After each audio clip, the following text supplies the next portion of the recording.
A stern email from the city isn't stopping Khalil Seavright from working 7 days a week, building these mobile shelters so people experiencing homelessness can stay warm, safe, and isolated during the pandemic. This is something that can really help someone. When Seavright started building the shelters in late September, he knew they defied Toronto bylaws.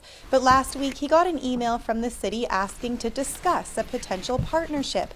Then a few days later, he got this. The City of Toronto therefore demands that you immediately cease the production, distribution, supply, and installation. It goes on to say Seavright's shelters are interfering with the city's work in trying to move people off the streets and into shelters or housing. It also says his shelters may not be legal or safe, but he argues they are safe, outfitted with carbon monoxide detectors and smoke alarms.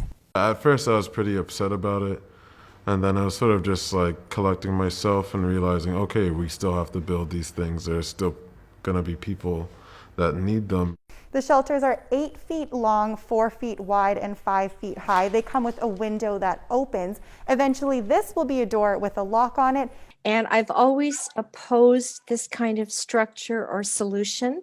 And in the last month, I've done a complete 360 because I really feel the city is failing drastically and that this is a life-saving measure.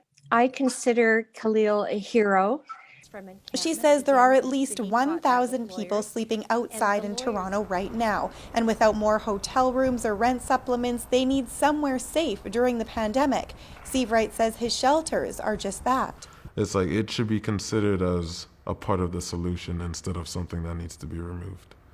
The city didn't respond to requests for comment from CBC News. Its letter did say if the shelters remain on public property, legal action could be taken, and Seavright may have to pay for their removal.